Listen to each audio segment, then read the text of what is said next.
All right, guys, welcome back to the Buck Fever podcast. I'm Noah. This is Jake. And today we have a very special guest. Jake's dad, Terry, is joining us. And these bucks on the wall were bucks that each of these guys shot last deer season. So this one we named Blade Runner, and that was Jake's deer.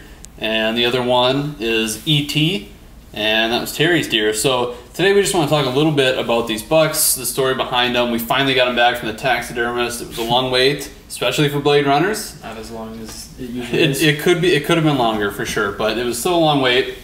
We got them back. We're excited to talk about them.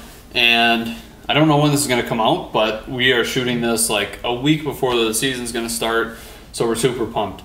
So yeah, let's just get into Terry's buck first right away. So this one was kind of special because it took a long time to get this one. You had, how long was your drought of shooting a deer with a bow?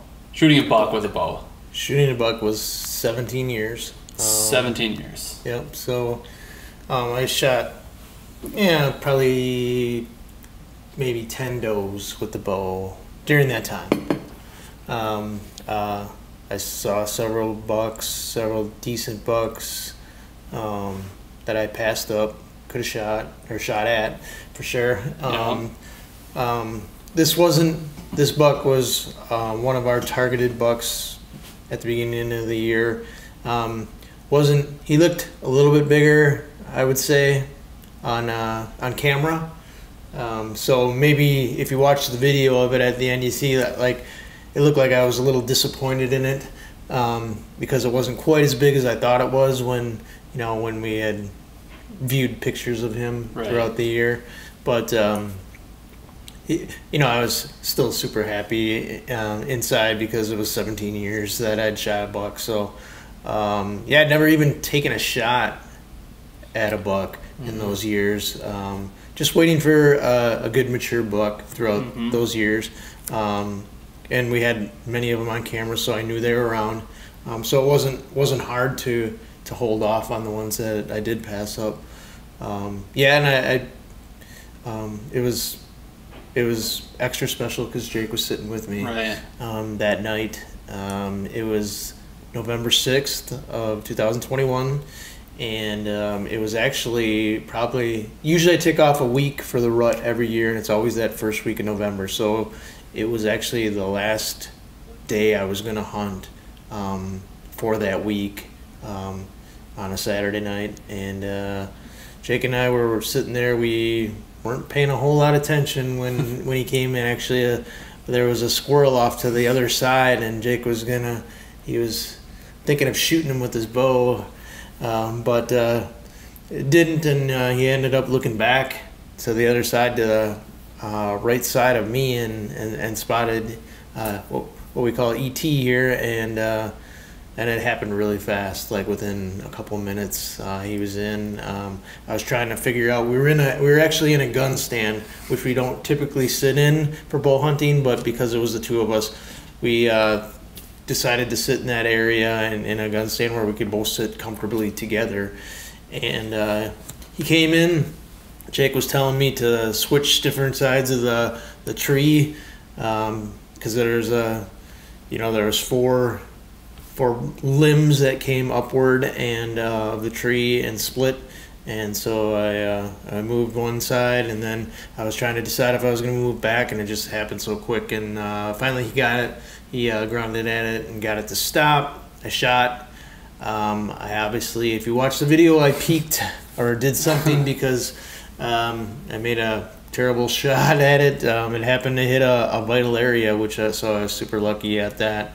Hit him in the neck, and he did not go very far.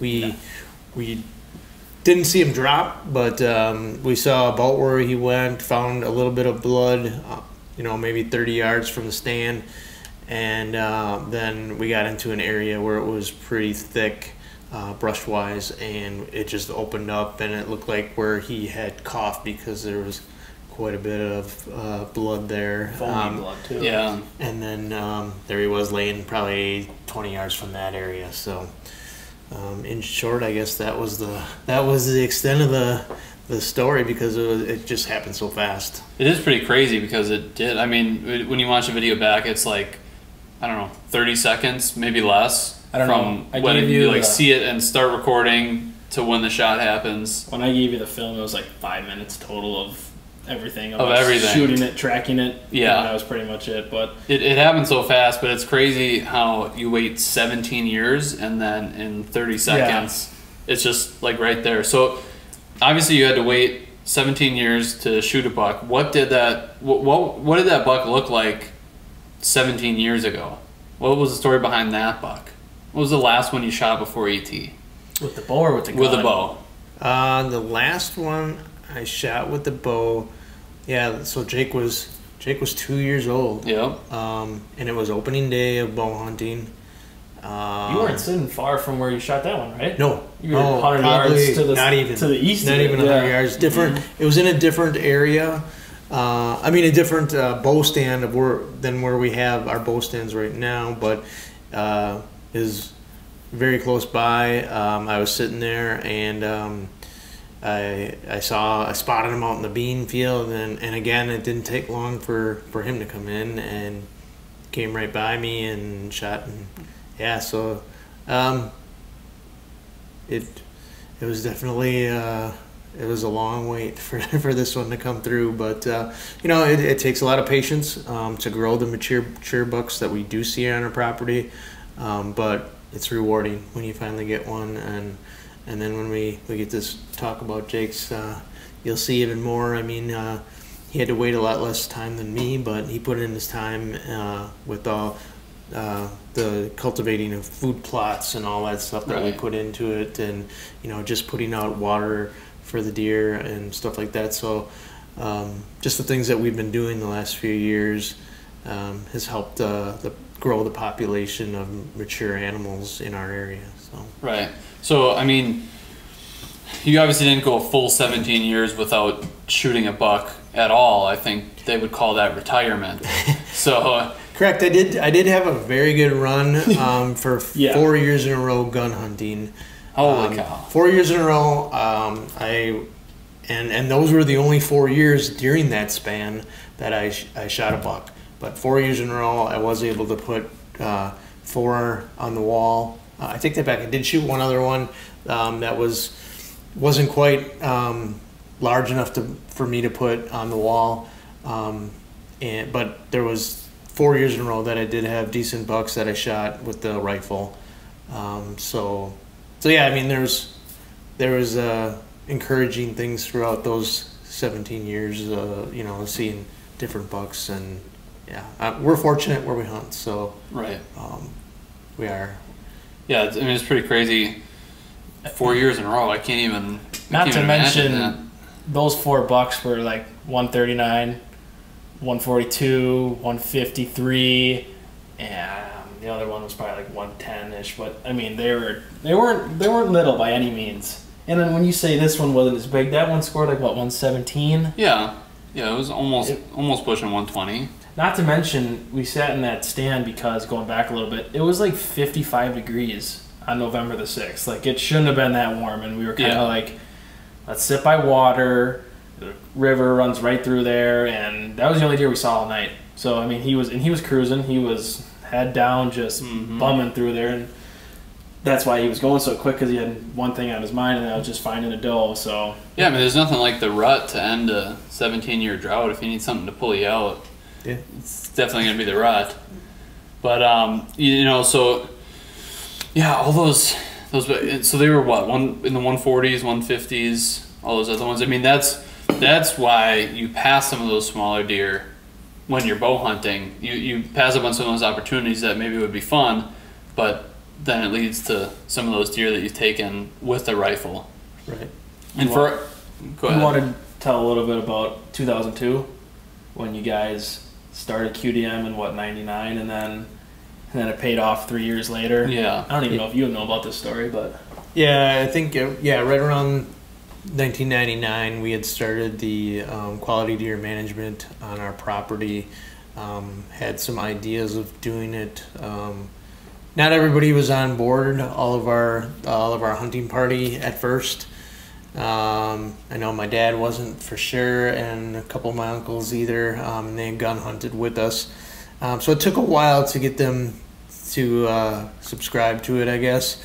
And then 3 years later, in 2002, myself, my two brothers, and my dad all shot decent bucks on the property, all during the same gun season. My two brothers both shot them opening day. I got mine on Thanksgiving Day, and my dad got his on the Friday after Thanksgiving. So we got a real neat picture of all of us together after before we had skinned them and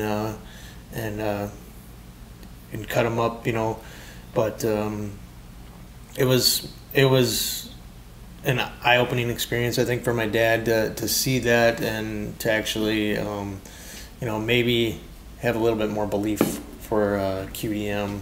And so ever since then we've been doing it.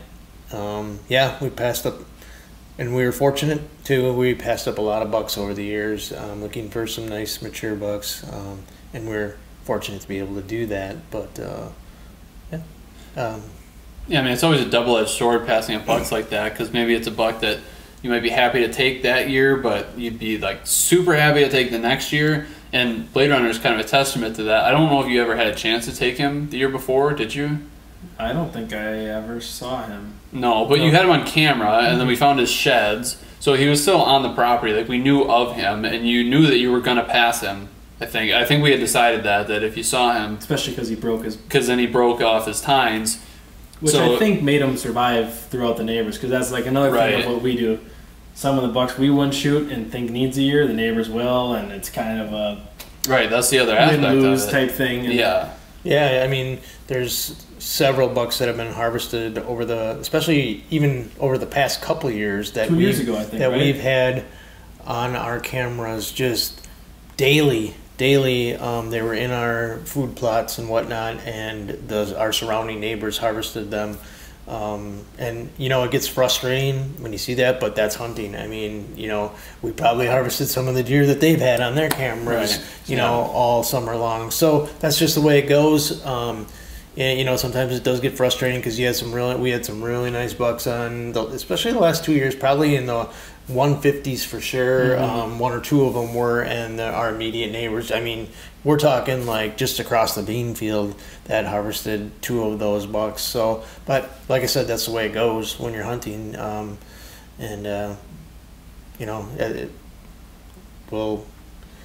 Every year it'll be like that. So you just keep hunting and hope for the best. Right. I mean, in the grand scheme of things, even to have a neighbor that's literally right across the bean field shoot a buck of that caliber in daylight, it's still a good sign as a neighborhood that bucks that big are moving around in daylight and they're killable. I mean, that's all you can really ask for. Obviously, you'd prefer that they're going to be on your property when the arrow flies, but it's still a good sign that shows that you're doing the right things, and some of the decisions that you're making that may be a little bit tougher with QDM. I mean, we can talk for days about all the does that you have to kill, because that's kind of a part of it, and you don't have a rut. And there was a couple of years in there where you really didn't, right? I mean, honestly, it hasn't been for like the last 2-3 years to where it really just started. I mean, we were seeing lots of bucks, lots of good. I mean, last year you guys saw all the bucks I think get killed during the rut. I mean, you guys are seeing them like crazy, and kind of goes back to the neighbors killing lots of deer. I mean, last year we took 3 shooters off our property, so we can't be, it happens. Like, they shoot a couple one year, but then next year we shoot a couple, and it's just kind of how it goes. They still shot 1 or 2 last year. Yeah, Freak. I think the year before was it Hightower, and they shot. This kind of stinks. I mean, the opening day gun season, we had a buck called Goliath. We've kind of talked about this, but if you're new here. Yeah, we had him on camera. There's a video where he's on there. And he broke like half of his rack off. We were going to shoot him during the year before he broke all his points. We all kind of, as a group, decided, hey, we're not going to shoot him with the gun. Yeah. Of course, opening day comes out in front of you with like 30 other deer. You shot a doe, so that kind of saved him from getting shot. Next day, he walks out in the same field. My uncle passes him up. walks 10 minutes across the property line and gets shot by the neighbor. So it's kind of like, what are you going to do? I mean... Yeah, not much you can do, really. But no. So back to that night, you said it was hot out. You weren't really expecting to see maybe much of anything? You weren't expecting to see E.T. specifically? Now it being that hot. And you guys... I mean, it was definitely warm. You thought it was like 55 degrees. 55. So for November 6th, you're thinking probably the 30s in Wisconsin for highs. And sometimes the weather's not so good at that time of the year, but and that's why we typically take off at that point, not only because of the rut, but it's cooling down, and movement is much more, there's much more movement during that time, deer movement for sure. But yeah, I mean, we weren't expecting really to see much. Like I said, that Jake and I just kind of thought at the last minute, we're like, let's go sit up there. He wanted to sit with me. He had already shot his buck, so he was along just kind of filming, just kind of sitting, and maybe he would harvest the doe if one came through, when he was sitting by himself for a few days during the rut. But we just kind of on a whim, we just said, well, we'll sit there, and it turned out for the best for me. So right, and that the fact that it was during the rut, because he kind of, when he first comes into view, he's kind of walking at you almost, maybe a little bit at an angle, but he's definitely kind of coming towards you. That's why in the video I say swing to this side of the tree, come on this side, because it looks like he's going to come right in front of us and then come right to our left at like 10 yards, and at the last second he turns and goes straight, which I should have known because every deer that's ever walked through there takes that same trail. Yep. But he was just cruising through. You can see his head up. He's looking. He's trying to sense check for does. I don't think he was ever worried about you. No, I don't think so. I think he maybe looked up to you when you drew. No, I don't even think. Well, he kind of like ran, and then it was kind of chaotic because I was like, "Okay, draw now," and I swing to the other side of the tree. But you kind of grunted at him, didn't you? And once I told him to draw, I said, and then he stopped and kind of looked up, but he still didn't look right back at us. He just looked in the vicinity of where we were. Just kind of there. So then obviously super chaotic, whole bunch of commotion, shots fired, and then it kind of sucked for a little bit because I got either a text or a phone call. I called you. Probably a phone call saying that you just shot ET, but then it was like, oh shoot, I'm not sure that you actually hit him. You might have missed. So there was definitely a moment or two in there where things are maybe not looking the greatest, but then how did you guys kind of turn that around and come through that, figure out, okay, maybe we actually did get them? What did that process look like?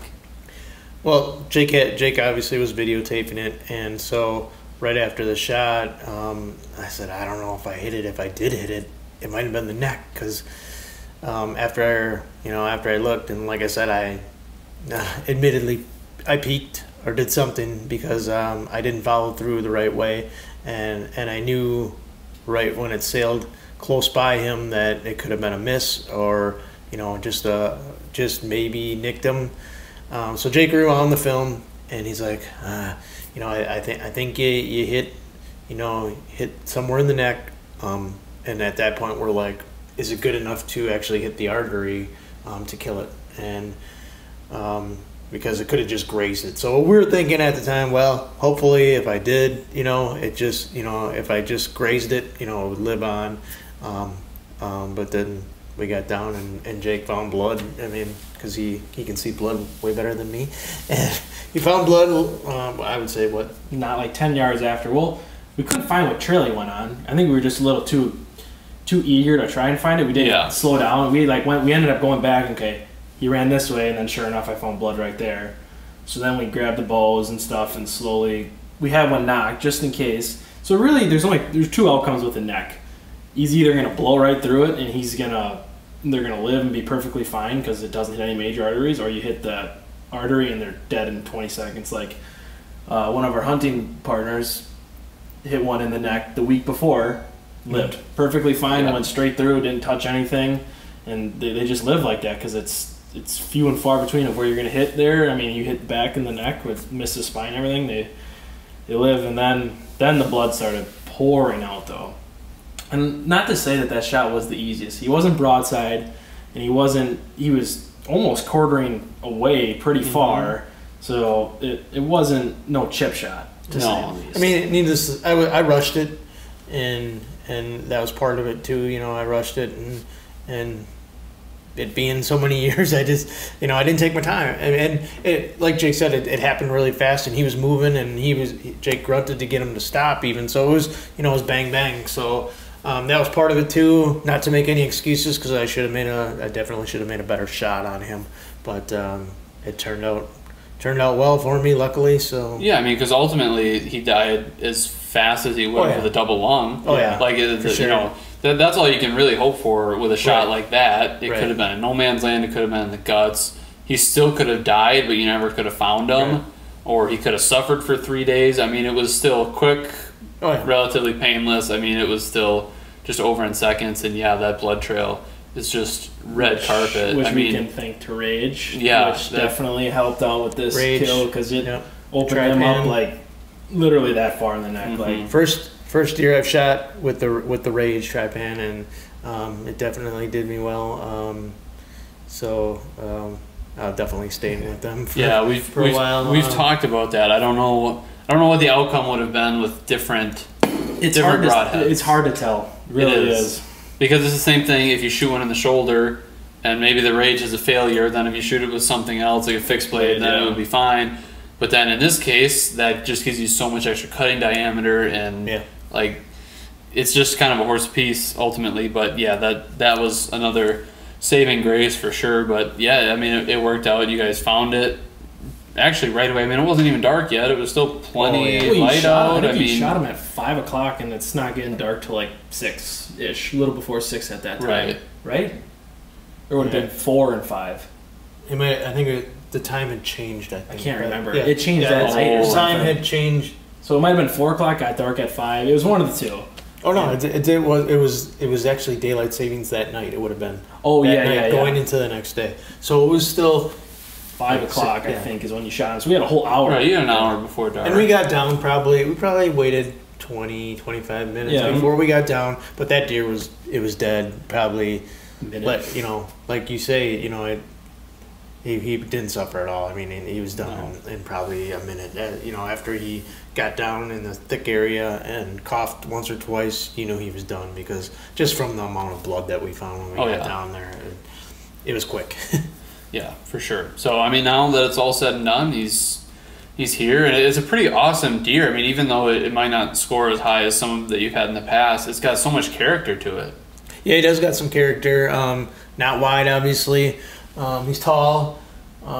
Width isn't always, the biggest thing. You know, I always said, I'd like to get one that's tall. This one, like I said, it looks like I was disappointed on the film, and maybe I was a little bit, because during our viewing of photos and stuff throughout the year prior to me shooting him, he looked a little bigger.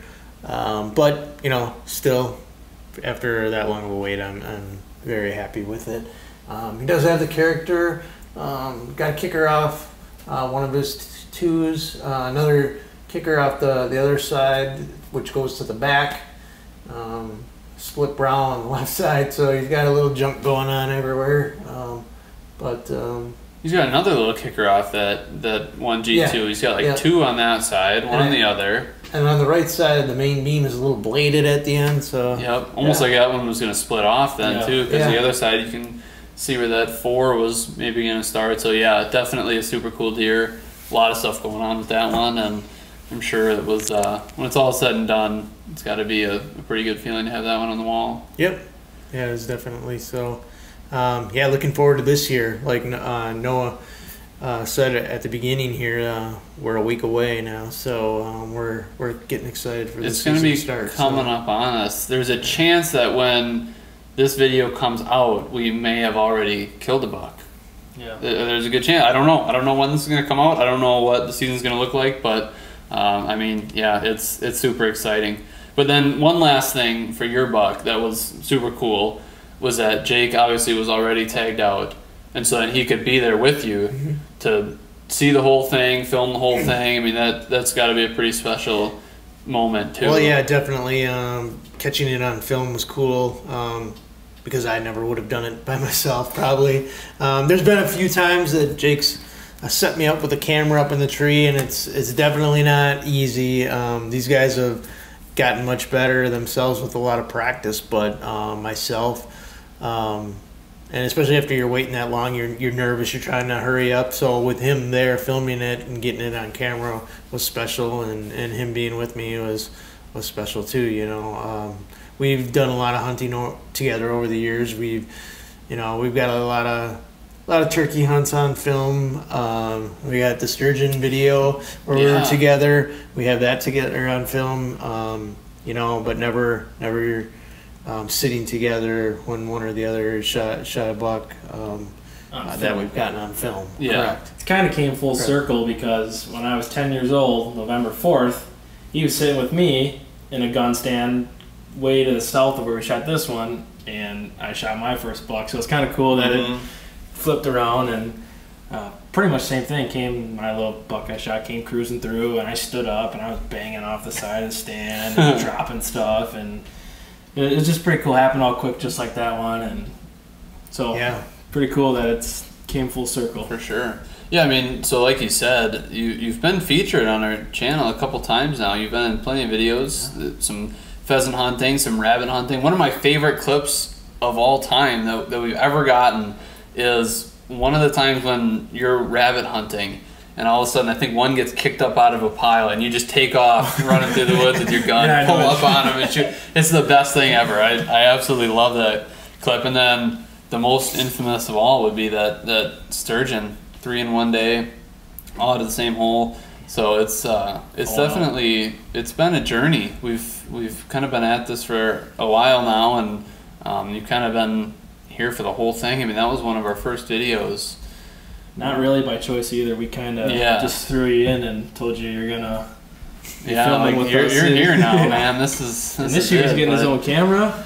Yeah, I know. We got a bunch more that we're gonna be giving out. So, all right. Well, we got to talk about this guy. Obviously, you wouldn't have been sitting with Terry if your tag hadn't already been filled, and it got filled somehow. So, I mean, I guess let's start off. What day was it? September 18th, opening day of last year. Opening day. Kind of a lot led up to it. Found his sheds, both sides, and he broke off that beam, like we said, because he was so close. And so we found these sheds, and we're like, oh yeah, he's decent. And we think he was a 3-year-old, so he would have been a 4.5 when I shot him. And we're like, oh, it's pretty good. And we had him at like maybe 100, and he blew up over the ear, like almost 50 inches probably he put on, which is kind of insane if you think about it. It might have even been more. It could have been. I mean, we don't have a final score because how much he broke off and whatnot. But, right. So going into the season, he's on camera all over the place, and the opening day, I checked the cameras because this is when we have Cuddy Link now, but we didn't before, so we had to go around and individually check all of them.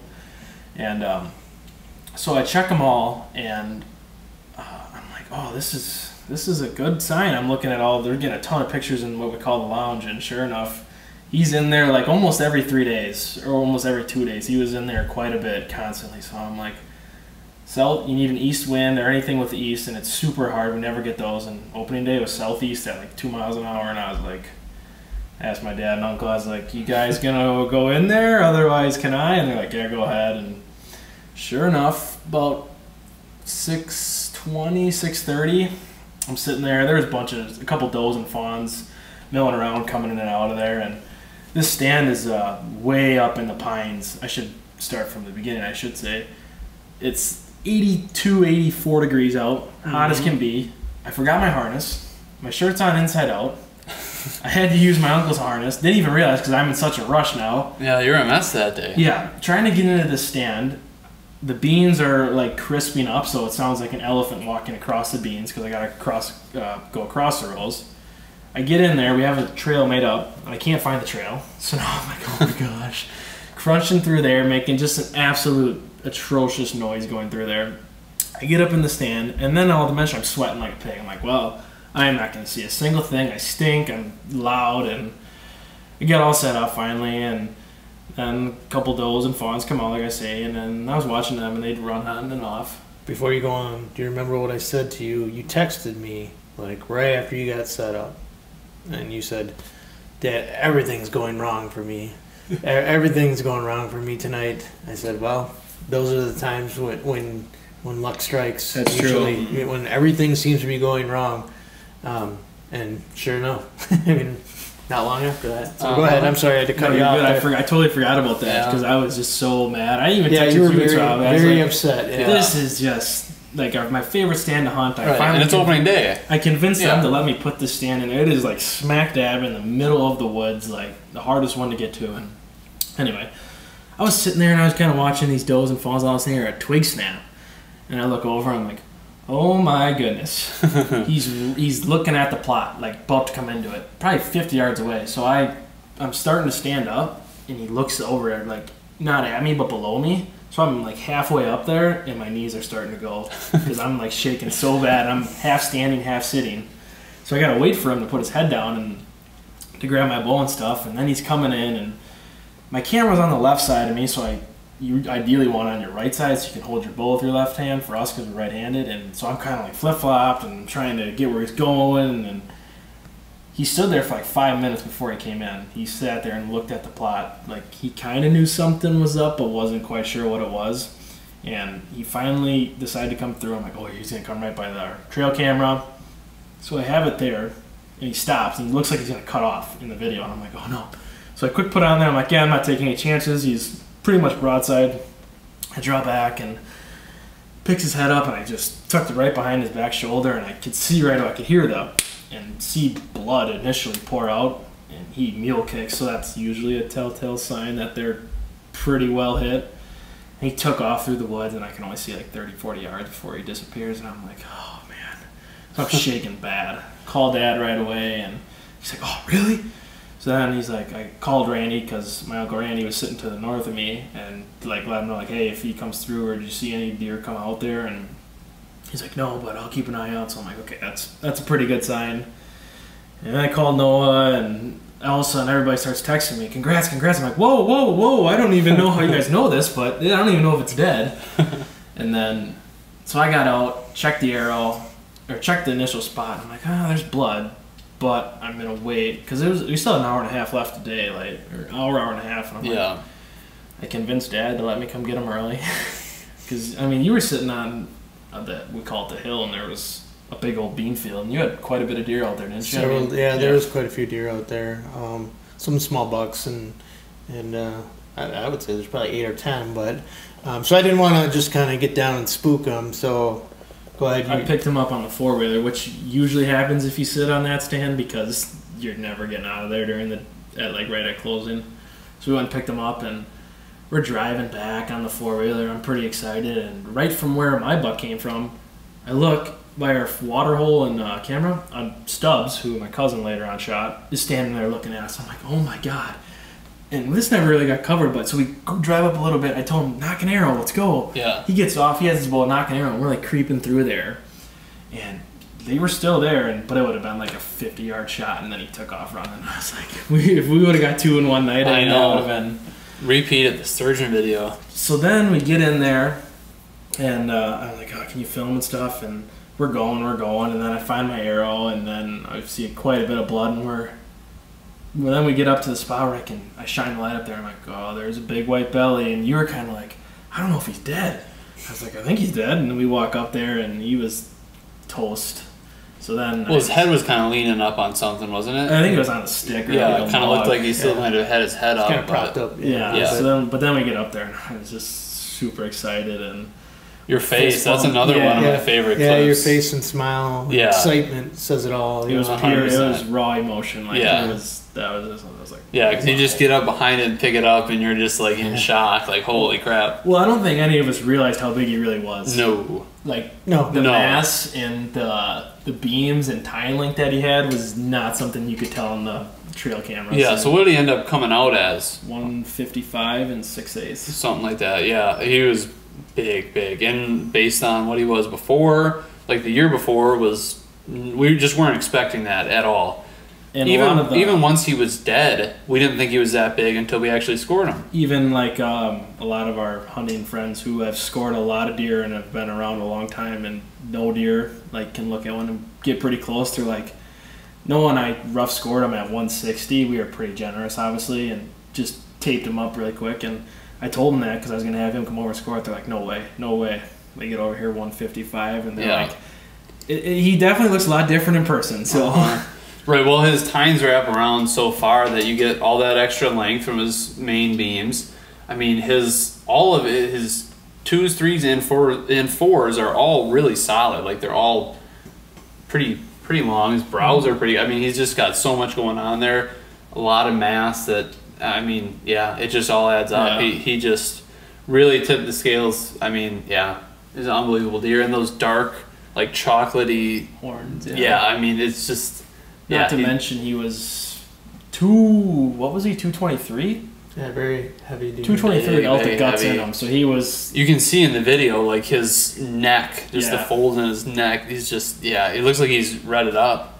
Yeah, he was big. He's for sure 4.5. He might have even been 5.5. Who really knows? I doubt it. I'd say 4.5. But I would say 4.5. Yeah. I mean, he's got some good character because, you know, it looks like a good frame there, but then he's got... Not that it's a bad frame, but I mean it's got some curvature in there. And then if you look at the main beams, how they wrap around, and I mean if if one wouldn't have curved in, they'd be almost touching. Together. So that's kind of a cool characteristic of him. And we had, like Jake said, we had him on our cameras the year before, and he had that same. You know, so we knew it was him, and he had been in our area all summer long prior to you shooting him. So I mean, we found his sheds like almost at the base of the tree that you shot him out of. Close, not very far, 30 yards maybe. I mean, it was like right there, and that was cool too because then we found Freak's sheds also right in the same spot, and obviously things didn't come together with him. He got shot by the neighbors, but like that clearly. So you had Freak in there, you had Blade Runner in there, you had Stubbs in there who was like 135. Freak was probably around that, don't you think? 135-ish. Yeah, he was just big. Like, and very wide. And big and big body deer. Big body deer. He might have been 5.5. He might have been 5.5. He was big. And then E.T. was in there, and we also had one more that we called Outlaw that we didn't have a ton of, but he was in there too. I mean, we had quite a bit of bucks just cruising through there. So it was pretty crazy. And based on those sheds, when we found those, I mean, we never would have expected this, but it did save him. He broke off that, and it saved him. And I think it was he was trying to get his velvet off, and he couldn't get his horns in between a tree to get them off, and he just snapped it right off because they're super fragile and they're still in velvet. And right. So it's just that perfect. Pretty much saved him, I think, from getting shot by anybody else because he was missing a lot. And like you said, I mean, even if he would have had all of his tines at that point, he probably would have got the maybe pass from pushing us. 100. Yeah, he wasn't that big, even with full set. And he was hanging out with Hightower, who was 150, like pretty much like this, but even more symmetrical and taller tines. Like he was hanging out with him, so it just made him look even. We kind of just overlooked him, like, oh yeah, he'd give him next year. Like we give him a year, and then we're right though. I don't think we really had him on camera a ton, not as much as you'd expect. But I think because there were so many other bigger bucks in the area, he just kind of laid low and didn't really come around too much. Right, but I mean, you definitely had the spot picked out there. That was certainly the place to be, and like you said, not an easy one to get into. Like it's a risky stand to sit in. You probably can't sit there very many times throughout the year. It's pretty close, if not almost in like a bedding area. Yeah. I mean, it's an ideal stand if you can get there and the wind is right and you can make it all work and everything comes together. But it's definitely a tough stand to hunt, and so when everything's going wrong, like you said, it's pretty easy to see how emotionally that can be tough because like opening day is it's just so exciting to just be back out in the woods. And so I remember that day I don't even know if I saw anything, maybe some does or something. Once you called and said you shot them, it's like now I don't even care about being in my tree, because that night we just came back because you found them obviously, and so you were staying over at the cabin, and so I just came back. We packed everything up. I was like, all right, I'm not going to hunt on Sunday. Come back and check him out. And yeah, it was unreal. Seeing him in person was crazy. The fact that you got it all on camera. I mean, because he was there for a couple minutes that you like didn't have any film of because he just had you in a really bad spot. Yeah, I didn't want to bust him out. I'm like, oh, I don't want to educate this deer this early, and then he's gone for the rest of the year. Yeah, because at that point, you're probably not even thinking about shooting him. You're just thinking, like, okay, I got to make sure I don't spook him and just do everything I can to minimize the damage here. And then he gets close, and luckily you got the camera on there. Because if you watch the video, there's not a ton of time in there from when the footage comes on that, okay, he's right there, to the time when you actually shoot him. But it doesn't really do it justice because you watched him for a while. And I was honestly more nervous when he came out from than when I shot him, just because I think I calmed down a little bit, but I knew, like, dude, don't get nervous. Just like shooting at a target. Yeah. I've shot so many times. I've done this shot hundreds of times that I can just... He wasn't super far. No, 15, I think he was like 17 yards maybe. Just nice, easy, calm. And he was kind of just browsing on some stuff. Like, he wasn't super alert. I didn't have to get him to stop or anything like that. It was perfect. Yeah, no, so. It was definitely all good.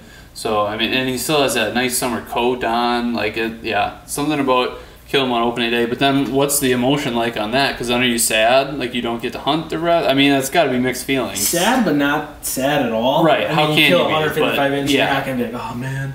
Right. I was still going to hunt. I still hunted every weekend almost. Filmed a lot. Tried to film. I sat with you. I just filmed as much as I could. Filmed Freak 3 times before he got killed. So I was like, this is sweet. I saw a couple does. I didn't think I even saw Stub. I saw all of them. I killed doe. It's still cool. I love going on. Any day in the woods is a good day. So especially hanging out with them, trying to film him and getting them all kind of him, my uncle to right. Because I had a conversation with Colby the other day, and he's asking, or he's just saying something about like the bittersweet feeling of having a summer buck kind of patterned and knowing where he's going to be and trying to ambush him on opening weekend. And then if you kill him right away, then your season is over. I've had people try and convince me that they won't shoot a buck like that on opening day just because they want to hunt longer. You can still hunt. You just can't shoot a buck. Right. That's the thing. You can still be out there. You can still hunt. You can sit with somebody else. There's still plenty of does to kill. I mean, I don't think I can really get behind the idea of passing up a deer like this on opening day. You don't get to pick when that happens. Whenever it does, you just have to take every advantage of it. I might be a little used to it. I should, or maybe spoiled, some may say. I've killed 7 bucks, and 6 of them have been on opening day of gun or bow. Only one. The first one was November 4th. Every other one's been... That is pretty crazy. Opening day of bow and gun.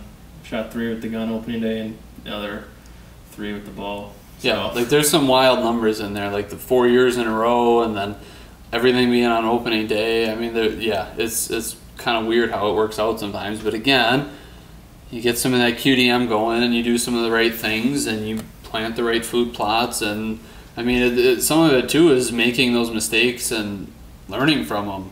I mean, that's kind of something that we've had to do on our property too, is we make mistakes or we have unsuccessful seasons and maybe a couple back to back, and you start kind of figuring out what's not working, and you can make those adjustments. And obviously when you can do that enough times, it's gonna start to pay off. Yeah, we definitely made a lot of mistakes throughout the years, but we learned from all of them. So and it paid off this past year, and it's paid off for several years between Jake and myself, and my brother Randy, my uncle, my uncle's stepson Sean He shot like 4. He was like 4 for 4 the last few years. Yeah, he's done well too during gun hunting. So the deer are around. Nathan shot quite a few. Yeah, Nathan too. Randy even shot a couple with the gun. I mean, it was. Yep. We've been pretty fortunate actually the last few years, and they were kind of going back to the QDM thing. They let me when I was younger. Obviously, they weren't like, nope, can't shoot this deer. I shot a year and a half, and then a handful of 2.5s, 3 2.5s. So then they kind of let me go and realized they let me figure out for myself, like, hey, it's kind of cool shooting these, but now it's time to move on to letting them grow a little bit. And I'm so glad that we did, because now we're now we're really seeing some progress, which is really fun. Yeah. So to kind of tie into learning from your mistakes, and then also, you know, having these opportunities and things, how big of an impact does it make to have a lot of stand locations? Because like even this year, we built that new stand, the new gun stand that we did a video on and got that thing up. But you know, whether it's gun stands or bow stands, I mean, how much of an impact does that make? Well, for us, 3 of us bow hunted at the most at a time, that means you need at least 3 stands for each wind. 4 different winds gives you at least 12, just a base. And what do we have, 13? 12, 13, 14 maybe? We have 14. I think it's 14 including. Yep. So we bought a bunch of new new ladder stands, which means we had a bunch of hang-ons left over. So I was like, well, let's kind of just throw these up in spots where easy to get into and stuff like that. So we have all that, and honestly, I think that us playing the wind is one of the, I don't know how long have you guys been doing the wind thing, ever since I started, obviously. Oh yeah, for many years we have. I mean, you have to kill deer if you want to shoot a mature buck. You know, they didn't get that way by being stupid. You know, they know when something doesn't smell right, you know, they're out of there. So, you know, unless you're getting to the point where it's rut and they're on a mission for something, then the wind doesn't always matter as much. And but you know, early on, you got to play the wind, and like we were saying earlier, the stand that Jake shot that out of very few times, because you need pretty much of an east wind or a southeast, and you just don't get that a lot. You know, early in the year it's like a south wind, or then later on it's north, or you know, and in between it's a lot of west, but you don't get the east wind that you need for the stand that he shot that buck out of. So right place at the right time. Yeah. And a little bit on that one, the gun stand we built, that's the only one we had enclosed. Well, 2.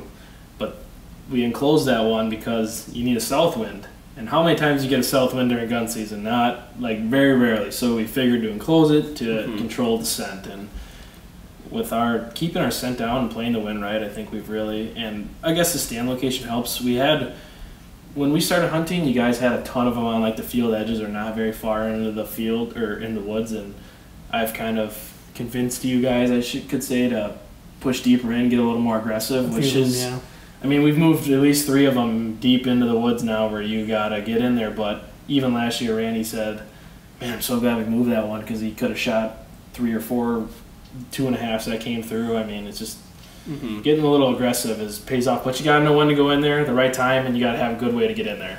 Yeah, so I mean, you guys are very fortunate to have a really good sized chunk of land to be hunting on. But even if your property's more limited, something that I found is like you just have to get creative, because in years past we've hunted with like 1 or 2 stands, like 1 stand for each hunter pretty much is how we've hunted. And no matter what the weather is, no matter what the direction the wind's blowing, that's where we sit. And it just, I mean, I'm not sitting here with a buck on the wall, so like obviously that doesn't always pan out. And I've had a couple that have been close. I think it wasn't last year, but 2 years ago, there was that one that I called Albert that I saw like a couple days in a row coming out of the same spot on the same trail doing the same exact thing.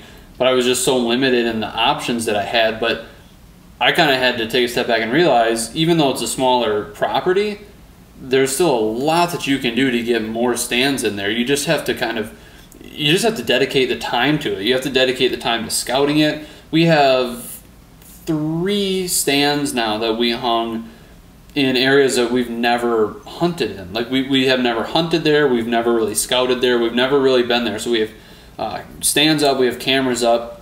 And even that has expanded what we know about the property. We've had bucks showing up on cameras in certain spots where we've never had them before, and they're not showing up on any of the other ones. So it kind of makes you wonder, how many times were there bucks showing up in this corner of the property and not anywhere else, and because we weren't in that corner, we just never knew it.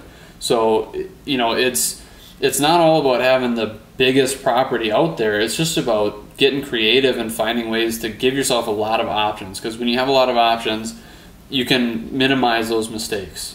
You know, you can hunt when it's a specific wind, and it may not be your best stand, it might not be the stand you'd love to be in, but you can minimize the amount of deer that you spook, and you can just set yourself up for so much more success. I mean, I think that's half the battle. That's what I was going to say. It may not always be fun hunting different stands, but if you hunt the same stand way too many times, they're going to know. They're going to catch on. Right. Like, that thing is usually not in the tree during the day, so why is it there at night? And I'm kind of like that.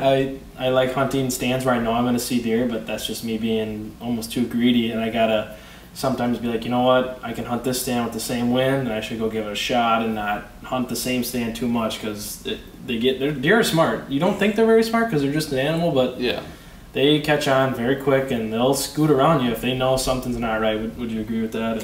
Yeah, I mean, there's some of our stands that we know we're going to see deer in them, but so you might think, well, I'm going to go to that stand because I'm going to see deer, but is it going to be the right one? Is it, you might have to go to a stand where you might only see one deer that night, but it might be the right one, the one that you're looking to shoot.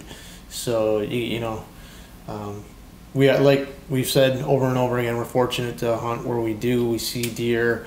There's not many nights where we don't see anything, at all. So we are fortunate that way, and we can pick and choose, and usually we'll see something even if it's a couple 100 yards off. But yeah, I mean, sometimes you gotta set greed aside and just go to that one stand where you might not see anything, or you might just see the one that you're looking for. Yeah, and one thing for me, I'm just looking forward to being able to enjoy different parts of the property this year that I've only looked at the property from one tree. True. And now the way that we're going to hunt it this year, and I mean, I'm sure the results will speak for themselves. We'll see how everything goes, but I'm just excited to be able to sit in different trees now and see the property from all these different angles and see what's moving, see all the critters, and just, I mean, yeah, it's, even if it's not from a deer hunting perspective, from enjoying your property that you're fortunate enough to hunt, no matter how big it is, it's just nice to have those options and have all those different places that you can enjoy it from. I like the options part, but I also like trying a ton of new things now that I'm getting older, and I watch a ton of videos and stuff like that. I like trying to push him and my uncle to, like, hey, let's try this. We might fail, we might not, but I mean, kind of same for this stand. They didn't really want to put one in there, and I'm like, hey, come on, let's try it. We'll be very picky of when we'll go in there and stuff, and it paid off. So, and I just try new things. You might fail, or you might spook a deer, but they'll be all right. As long as you can learn from it. If you learn and don't do it again, or if you consistently do it, then you got a problem. But try new things. You never know what's going to work, or a tree or a spot. If you go down in there that you can maybe only hunt once or twice a year, but it might be that time where you kill a big buck. Yeah, I mean, I've definitely heard people talk about that on podcasts and things, like, especially for us in a situation where we haven't been successful, there's not a whole lot to lose by kind of getting aggressive with some of these things, because when you get aggressive, you're maybe more likely to make some mistakes, but that's how you can learn more quickly, and the more quickly you can learn, the better a hunter you're going to become, and it's going to all happen kind of that much faster. And I mean, these mistakes happen because a deer's only job in life is to survive.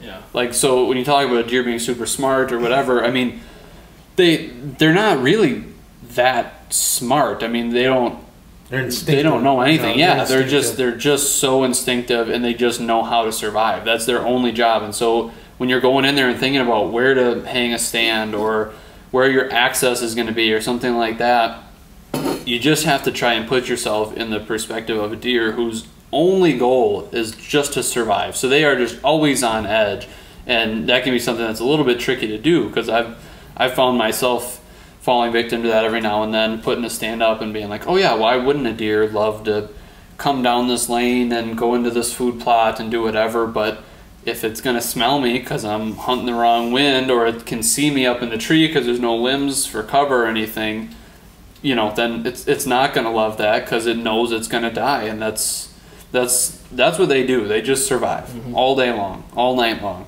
So that's definitely something to consider when it comes to how you're setting up your property. If you're not really seeing them, it's probably because they think you're a threat to their survival. So you got to figure out how you can change that. And for us, shielding in some of our stands has definitely been something. Both the stands we had last year were just out in the open. Not a single limb on the trees below the tree stand. Like everything was just up above, all this canopy, nothing on the trees that we were in. So as soon as they pop out, that was what was happening with Albert. He'd come out of his trail 75 yards away from me, and instead of coming my direction, he'd look up at me, and if I was up in my tree, it's almost like he'd just kind of wave to me and keep heading down the trail, because, you know, he just knows you're up there. But so to wrap this thing up, what is this year going to look like now? What's the game plan? What's happening? What's on camera? What can we expect? It's a good question, because we really don't have a ton of consistency, but we can't complain. Our property is a lot of summer bucks. We usually have a ton of action, but this year's been kind of hit or miss. We got a couple consistent ones that we're probably not going to shoot. Have to see on the hoof, but we also got 2 or 3 that are shooters, but just not there. Like once a week, maybe they come. But either way, it's excited because our food plots are finally taking off after 5 years of planting them. I think we finally found the right blend and time frame and what to put on and whatnot. So I think that learning. Yep, I think it might take a little bit, 4 years, 5 years, but once you say that they're the best they've been so far. Definitely, yep. Killing the weeds ahead of time and putting some lime in there, mixing that in there. It's gotten pH at a better level. So yeah, every year they're getting better and better every year. And I mean, it depends on the weather a lot too. You need the rain, but this year worked out pretty well. We've been planting them, like early August, and the last couple of years anyhow, so they don't burn out through the summer.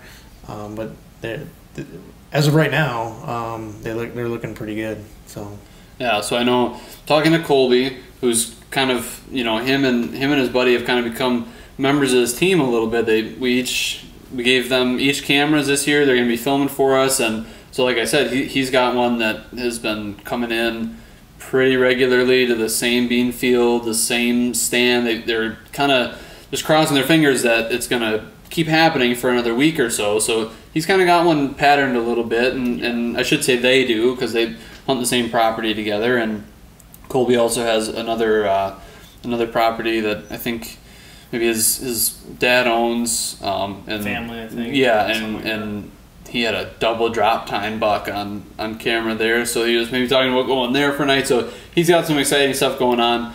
I'm kind of in the same boat that you are. I don't have a ton of consistency. I do have 2 decent bucks. They're probably both 2.5s, but that's kind of the age structure for us on our property. If we can shoot a 2.5-year-old deer this year, just one on the property, that would be a huge win. And we've got a couple that have been showing up in some daylight, morning and night. Just again, not super consistent. We're getting them every couple days.